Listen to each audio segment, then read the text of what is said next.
Bismillahirrahmanirrahim. Assalamualaikum warahmatullahi wabarakatuh.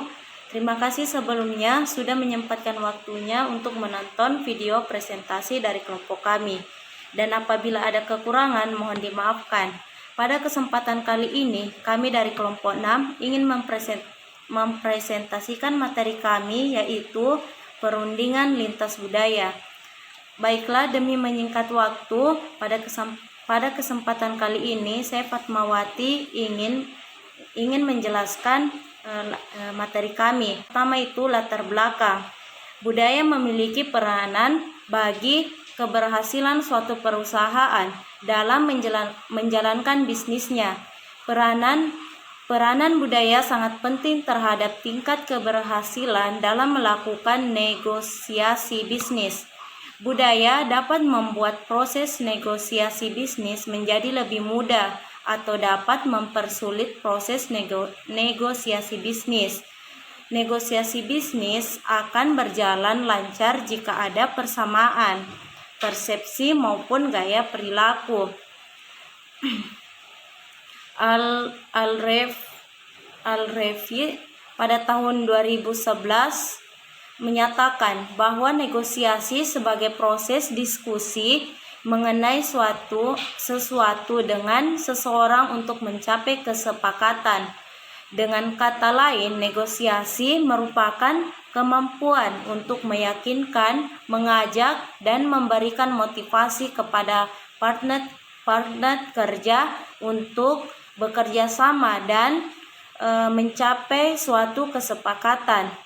Negosiasi merupakan interaksi sosial yang merupakan cara untuk mencapai sesuatu kesepakatan melalui diskusi yang formal.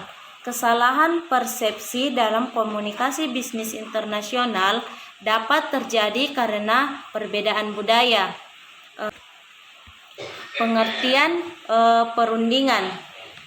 Perundingan adalah serangkaian bentuk pembahasan tentang sesuatu, musyawarah, perembukan, yang artinya suatu tindakan atau suatu proses saling bernegosiasi untuk meraih tujuan atau suatu kesepakatan yang dapat diterima bersama. Dalam perundingan dibutuhkan tindakan dua pihak atau lebih, baik yang nyata ataupun tidak, untuk saling berunding dan menyetujui. Perundingan merupakan metode yang digunakan orang untuk menyelesaikan perbedaan.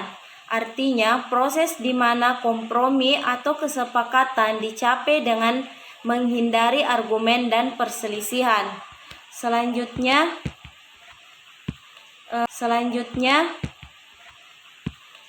definisi perundingan menurut para ahli. Yang pertama, Herb Cohen pada tahun 1995. Perundingan adalah kegiatan yang menggabungkan pengetahuan dan kekuatan seseorang untuk menentukan perilaku pihak lain. Yang kedua, Rob Beans pada tahun 2002. Dalam ilmu ekonomi, perundingan dapat diartikan sebagai proses antara dua pihak atau lebih untuk menyepakati nilai tukar barang dan jasa. Yang ketiga, Bill Scott. Perundingan ialah suatu pertemuan antara satu pihak dengan pihak lainnya. Yang keempat, Kamus Besar Bahasa Indonesia. Berunding artinya bercakap-cakap, membicarakan sesuatu, berembuk satu sama lain, dan bermusyawarah. Selanjutnya adalah pengertian budaya.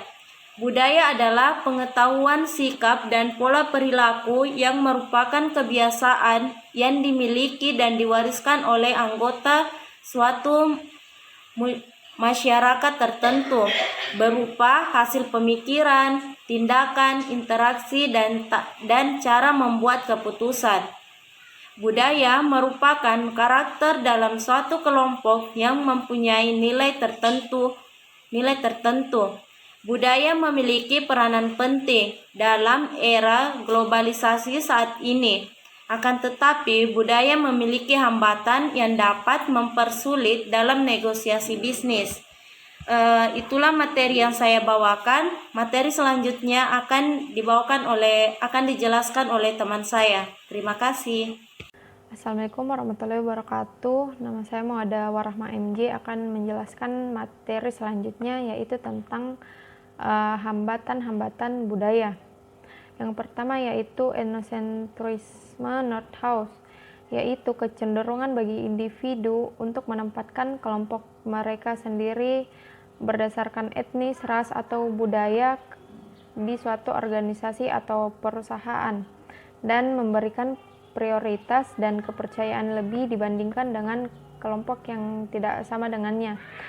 Yang kedua yaitu prasangka Nordhaus, yaitu sikap, keyakinan, atau etnis yang dimiliki oleh individu tentang individu lain atau kelompok yang didasarkan pada data yang tidak valid atau tidak berdasar. Selanjutnya yaitu negosiasi dan dimensi budaya.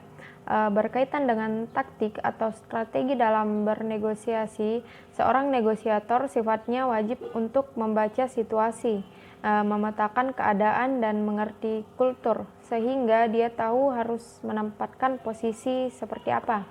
Apalagi dalam level internasional, maka seorang negosiator seharusnya cukup mumpuni untuk membaca situasi cross-kultural maupun interkultural. Selanjutnya yaitu tentang konsep budaya. Hofstede menurunkan konsep budaya dari konsep mental yang dibedakan dalam 3 tingkatan, yaitu yang pertama tingkat universal, yaitu program mental yang dimiliki oleh seluruh manusia. Dan yang kedua tingkat kolektif, yaitu program mental yang dimiliki oleh beberapa dan tidak seluruh manusia. Pada tingkatan ini khusus pada kelompok kategori dan dapat dipelajari. Dan yang ketiga ada tingkat individual, yaitu konsep mental yang unik yang dimiliki oleh hanya seorang atau 2 orang, tidak akan memiliki program mental yang persis sama. Hanya sebagian kecil melekat pada diri manusia dan lainnya dapat dipelajari dari masyarakat lain.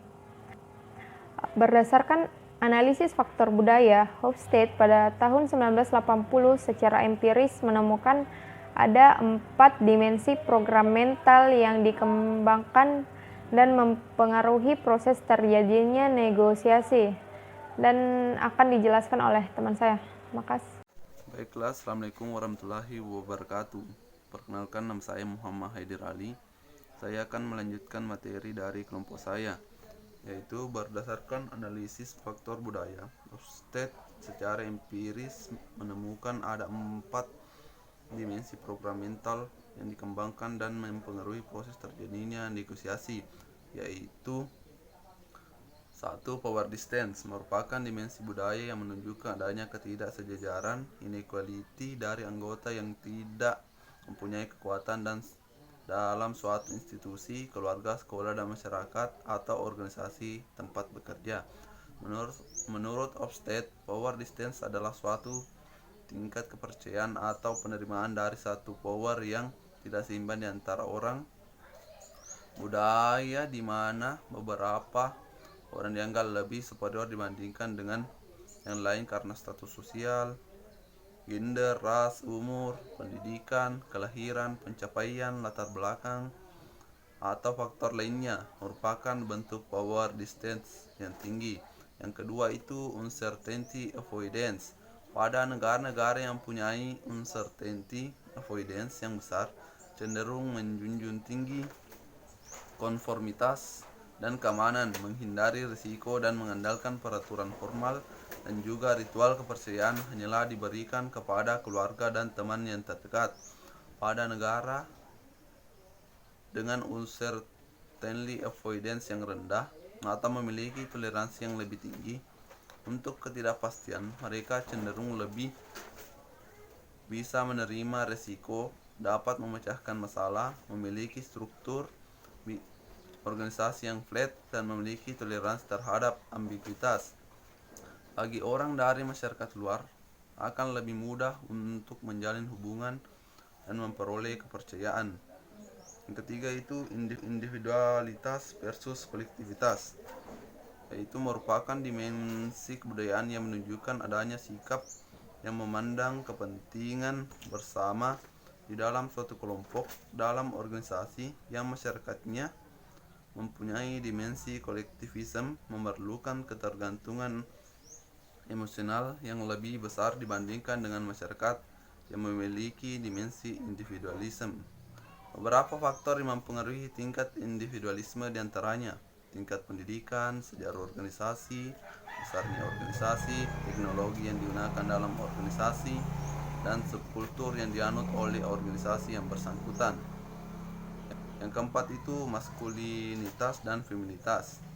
Pada masyarakat maskulin, menganggap pria yang harus lebih berambisi, suka bersaing dan berani menyatakan pendapatnya, dan cenderung berusaha mencapai keberhasilan material. Dalam masyarakat feminim, kaum wanita diharapkan untuk lebih memperhatikan kualitas kehidupan dibandingkan dengan keberhasilan materialitas. Sekian materi dari saya. Materi selanjutnya akan dilanjutkan oleh teman kelompok saya. Terima kasih. Bismillahirrahmanirrahim. Assalamualaikum warahmatullahi wabarakatuh. Perkenalkan, nama saya Andi Fatimah Hartina. Di sini saya akan menjelaskan mengenai strategi perundingan dalam lintas budaya. Adapun beberapa hal penting yang harus diperhatikan dalam perundingan lintas budaya. Yang pertama itu, semakin lama para perunding terlibat dalam perundingan, maka semakin kecil peran budaya perunding tersebut. Peran budayanya ini bisa seperti agama, adat, dan nasionalnya mereka. Disinilah muncul istilah subkultur perunding yang merujuk pada proses pembentukan subkultur di kalangan para perunding yang pada gilirannya memperkecil pengaruh latar belakang budaya asal perunding tersebut. Subkultur perunding ini menjadi budaya ketiga yang terbentuk seiring dengan bergesernya posisi perunding dari lawan runding menjadi kawan runding. Selanjutnya itu budaya dapat mempengaruhi perilaku.